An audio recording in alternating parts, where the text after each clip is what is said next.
ಶ್ರೀ ಗುರು ಪೂಜ್ಯಾಯ ರಾಘವೇಂದ್ರಾಯ ಸತ್ಯಧರ್ಮರತಾಯ ಚ ಭಜತಾಂ ಕಲ್ಪವೃಕ್ಷಾಯ ನಮತಾಂ ಕಾಮಧೇನವೇ. ನಾನು ನಿಮ್ಮ ಸುಧೀಂದ್ರ ತೀರ್ಥರು ಮಾಡ್ತಿರುವಂತಹ ನಮಸ್ಕಾರಗಳು.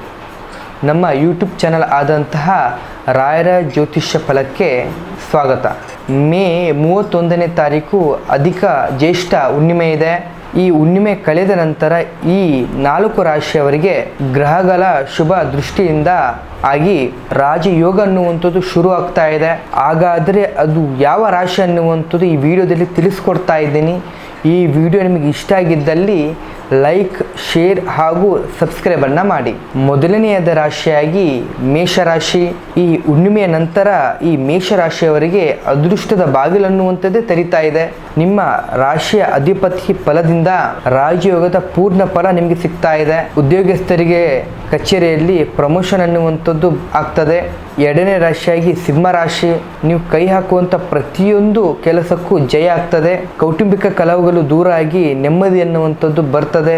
ವಿದೇಶದ ಪ್ರಯಾಣದ ಯೋಗವಿದೆ. ಇನ್ನು ಮೂರನೇ ರಾಶಿಯಾಗಿ ತುಲಾರಾಶಿ. ಹೊಸ ವಾಹನ ಅಥವಾ ಭೂಮಿ ಖರೀದಿ ಕನಸು ನನಸಾಗ್ತದೆ.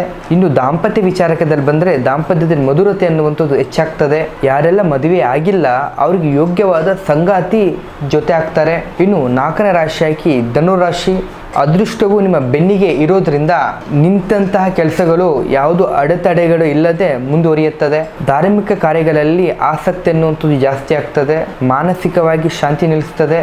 ಈ 4 ರಾಶಿಯಲ್ಲಿ ನಿಮ್ಮ ರಾಶಿ ಇದ್ದರೂ ಇಲ್ಲದಿದ್ದರೂ ನಿಮ್ಮ ಇಷ್ಟಾರ್ಥ ದೇವತೆಗಳನ್ನು ಕಮೆಂಟನ್ನು ಮಾಡಿ.